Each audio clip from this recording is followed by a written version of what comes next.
Welcome guys! Welcome back to our channel. Welcome back to our kamutian. And welcome back to our kamutian.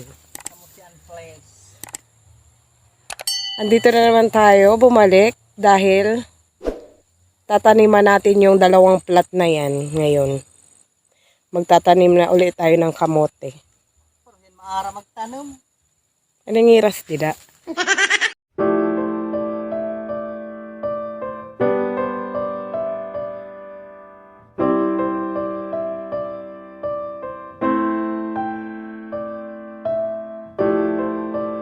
So yun na nga guys. Ngayon ay magtatanim na tayo ng kamote. Yan. Ganyan lang ang pagtanim. Ganyan lang.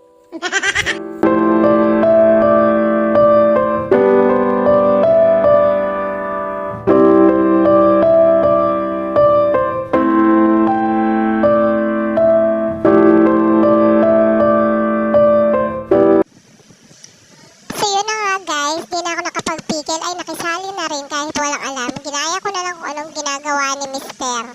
Tinuturo niya naman sa akin kung paano gawin, pero ewan ko na lang kalabasan niyan. Kayod, trabaho, dahil di tayo pinanganak na mayaman. Sige, kahit tumutulo na sipon.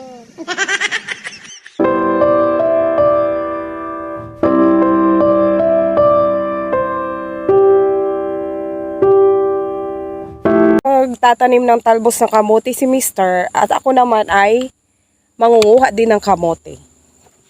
Samahan niyo ako, tara. Ano ka na dito tala? Ang kain na. Kaya na itim dida. Give me the kutsilyo. Ko dito. Natapukan. Ay nako. Nakalimutan ko yung ano ko. Yung aking armas, nakalimutan ko. Ito pala siya. Hindi ko abot. Ayaw pagtungtong. Akin na. Lumapit ka dito sa akin. Ayan. Let's go. Punta na tayo dito. Manguha na tayo ng kamote. Dahil para may lutuin ako mamaya pag uwi. Snack. Siyempre pagod. Ayan o. Meron ako nakuha dalawa. Ayan. Dito na ulit tayo. Manguha. Maghanap tayo kung meron pang mga laman to na kamote. Maghanap tayo kung saan dito meron. Teka. Sabi ni Mister, sa mga puno daw ng ng talbos. Doon mo daw malalaman kung meron. So, dahil hindi tayo sanay, lahatin na lang natin. Kasi di naman tayo marunong Okay guys.